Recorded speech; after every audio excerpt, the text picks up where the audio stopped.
Hello everyone, আজকে আমরা একটা গ্রাম্য দোকানে যাব, দেখি বাচ্চারা কি বিক্রি করতেছে। ভাই এই জায়গায় কি বিক্রি করতেছেন আপনারা? ভাই এটা ডিম আর হলো এটা পালং শাক আর এটা কচু আমরা বিক্রি করতেছি। আর এই যে আছে ভাই চাল, এটা ও এটা হচ্ছে কি চাল ভাই? স্যার এটা হলো মিনিকেট চাল। ও, 1 নাম্বার, হুম। 2 নাম্বার তো না? না না না। আচ্ছা ঠিক আছে। আর এই যে হলো আপনার কাস্টমার না? হ্যাঁ হ্যাঁ, এই যে আরেকটি কাস্টমার আছে। ও এই যে আর একজন কাস্টমার আছে, ভিআইপি কাস্টমার। আর এই যে হলো ডিম, আর এই যে হলো পালং শাক, আর এই যে হলো কি কচু। কচু। এখন আমি হলো আজকে যেহেতু চালও নাই, কচু নাই, আর ডিমও নাই, সেহেতু আজকে আমি সবগুলোই কিনবো।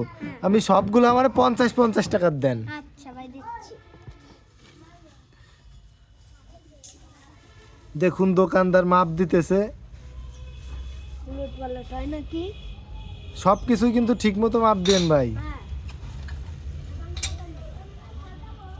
আর এই যে কাস্টমার, এই যে সে ভিভিআইপি কাস্টমার, এই যে মাপ হয়ে গেছে, এখন মাপতেছে ডিম। এটা হলো ডিম না ভাই? হ্যাঁ 1 কেজিতে কয়টা হতে পারে ভাই? ভাই 1 কেজিতে 10টা হতে পারে, ছোটটা নিলে বড়টা নিলে 5টা হতে পারে। ও আচ্ছা আচ্ছা, ঠিক আছে ভাই, দেন তো। একটু দ্রুত করেন ভাই, আমার আবার বাসায় যাইতে হবে।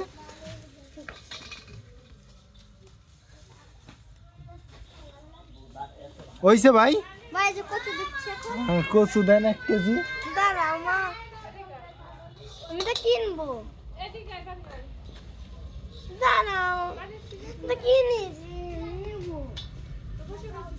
আমি তো আপনার টাকা দিছি নাকি? হ্যাঁ হ্যাঁ দিয়েছি। হ্যাঁ, দাও। এই যে এই নাও। তাহলে এই জায়গা হলো কয় টাকার মাল আছে? 150 টাকা। 150 টাকা। আর এই ঠিক আছে, তাহলে আমি নিয়ে গেলাম। আর এই যে হলো তোমার কাস্টমার, হ্যাঁ আর তুমি হলো দোকানদার। হ্যাঁ হ্যাঁ। আচ্ছা ধন্যবাদ।